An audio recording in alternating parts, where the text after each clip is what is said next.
Hello students, आज हम discuss करने जा रहे हैं बीबीए फर्स्ट सेमेस्टर में जो हमारा सब्जेक्ट है कंप्यूटर एप्लीकेशन, जिसमें हम जो डिस्कस कर रहे थे अपना टॉपिक वह माइक्रोसॉफ्ट एक्सेल डिस्कस कर रहे थे। तो उसमें माइक्रोसॉफ्ट एक्सेल में आइए आज हम बहुत ही इंपॉर्टेंट टॉपिक डिस्कस करने जा रहे हैं। तो आइए चलते हैं आज के टॉपिक की तरफ। सो स्टूडेंट्स, आज का हमारा जो टॉपिक है वह है फार्मूलाज इन एक्सेल, यानी कि एक्सेल में हम फार्मूलाज को किस तरीके से यूज़ करते हैं और हमारे पास कितने फार्मूले अवेलेबल हैं उनके बारे में हम डिस्कस करेंगे। So student, let's discuss the most common formulas in Excel. आइए डिस्कस करते हैं कॉमन फार्मूलाज के बारे में एक्सेल में। We will also discuss example based on each formula, और हर एग्जाम्पल के बारे में हम हर फार्मूला के बारे में हम एग्जाम्पल के थ्रू डिस्कस करेंगे। तो स्टूडेंट, यहाँ पर आज हमारा जो फर्स्ट फार्मूला है तो हमारा फार्मूला है सम।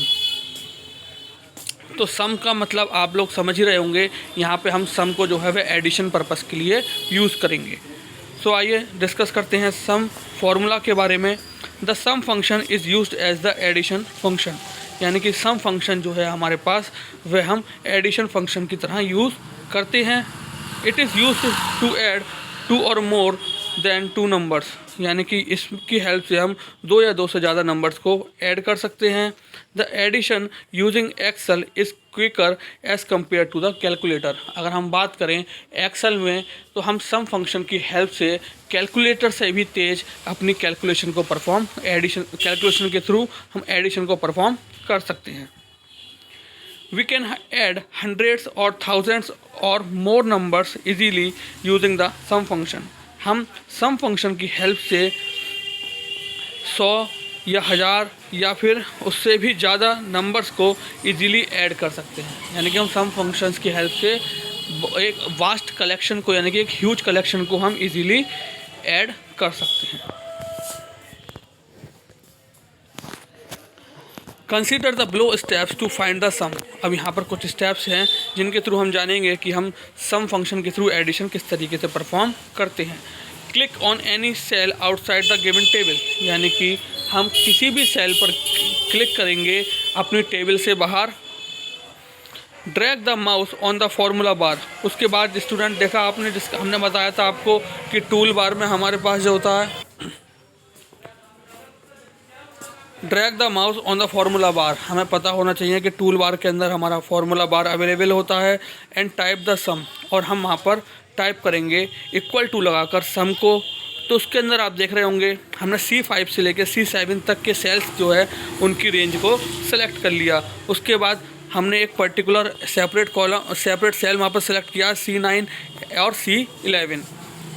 तो हमने यहाँ पर C5, C6, C7, C9, C12 ये हमने सेल्स सेलेक्ट किए हैं। Here the sum will be calculated of cells, यानी कि अब यहाँ पर क्या होगा, इन सेल्स का यानी कि C5, C6, C7, C9 and C11 का सम जो होगा, यानी कि उसके अंदर जो भी नंबर्स होंगे उनका सम जो है वह कैलकुलेट हो जाएगा। देन नेक्स्ट स्टेप पर आते हैं, प्रेस एंटर। जैसे ही हम एंटर की प्रेस करेंगे the sum will appear on the specified cell, यानी कि जो उन सब का एडिशन होगा वह उस पर्टिकुलर स्पेसिफाइड सेल में डिस्प्ले हो जाएगा। नेक्स्ट है हमारा स्टूडेंट सब्ट्रैक्शन, यानी कि अभी हमने बात की थी एडिशन के बारे में, अब हम बात करने जा रहे हैं सब्ट्रैक्शन के बारे में। तो it is similar to addition process, यानी कि यह हमारा सिमिलर होता है एडिशन प्रोसेस के। We only need to insert a negative sign behind the numbers we want to subtract, यानी कि यहाँ हमें केवल एक नेगेटिव साइन जो है वह इंक्लूड करना पड़ता है नंबर्स के बीच में या सेल्स की रेंज के बीच में। The formula is given by, अब हम फार्मूला को डिस्कस कर रहे हैं जो कि हमारा इस तरीके से है, some cell 1 comma minus cell 2।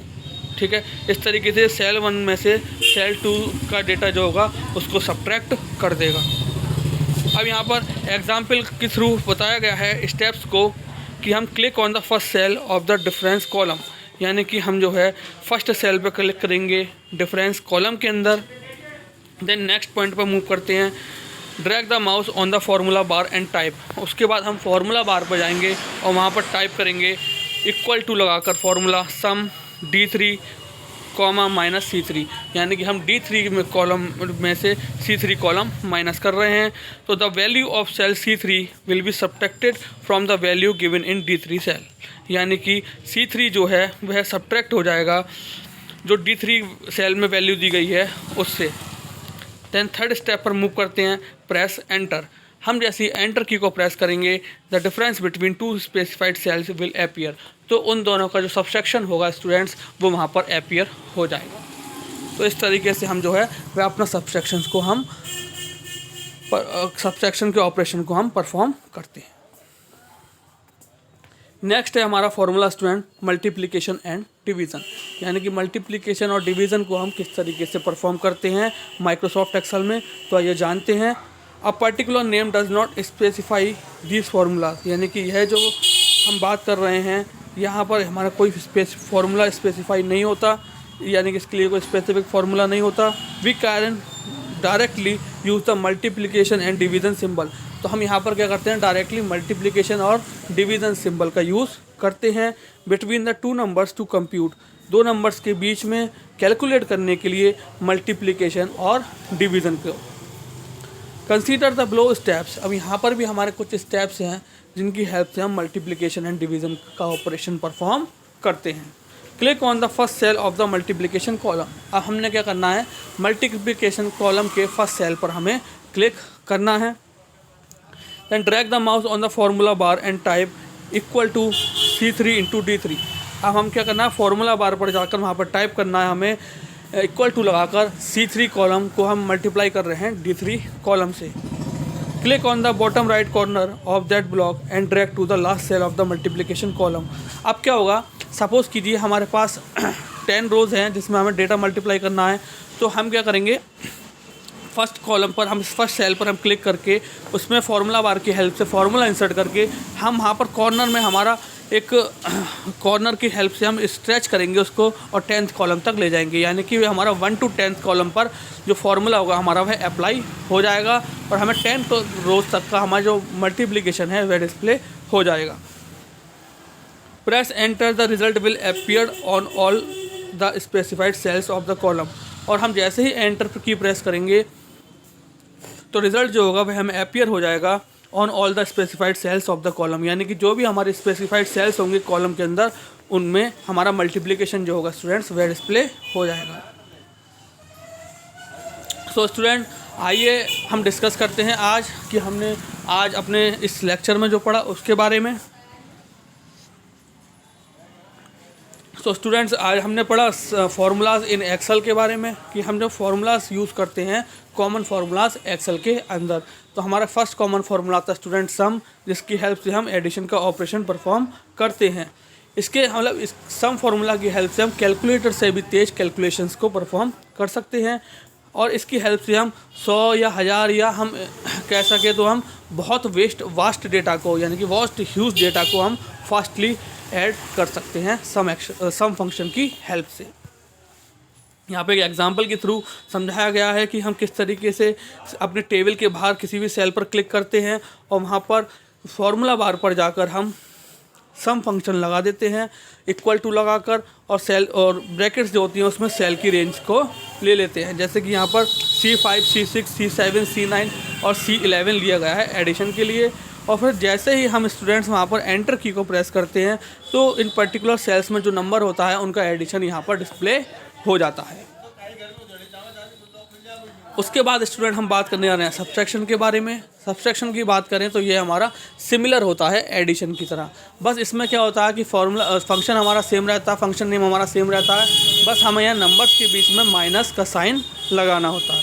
ठीक है, तो यहाँ पर दे रखा है स्टूडेंट कि फार्मूला इस तरीके से होता है some cell 1 comma minus cell 2।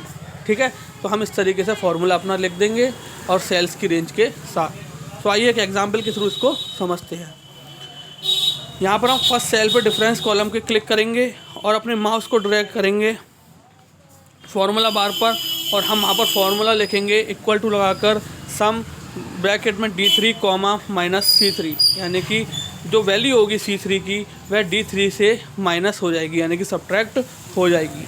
उसके बाद हम क्या करेंगे स्टूडेंट, एंटर की को प्रेस करेंगे तो द डिफरेंस जो होगा हमारा टू स्पेसिफाइड सेल्स का, वह हमारे जो है पर्टिकुलर सेल में डिस्प्ले हो जाएगा। मल्टीप्लिकेशन एंड डिवीज़न, उसके बाद हम बात कर रहे हैं स्टूडेंट मल्टीप्लिकेशन एंड डिवीज़न के बारे में, जो हमारा थर्ड फार्मूला होता है। तो यानी कि यह इसके लिए कोई स्पेसिफिक फार्मूला नहीं होता, यहाँ पर सिंपली हमें मल्टीप्लिकेशन और डिवीज़न के साइन का यूज़ करना होता है। तो स्टूडेंट इसके लिए हम क्या करते हैं, यहाँ पर हमारे पास कुछ स्टेप्स हैं जिनको हम फॉलो करते हैं। यानी कि हम मल्टीप्लिकेशन कॉलम के फर्स्ट सेल पर क्लिक करेंगे, देन माउस को हम ड्रैग करेंगे फार्मूला बार पर और वहाँ पर टाइप करेंगे C3 इंटू D3।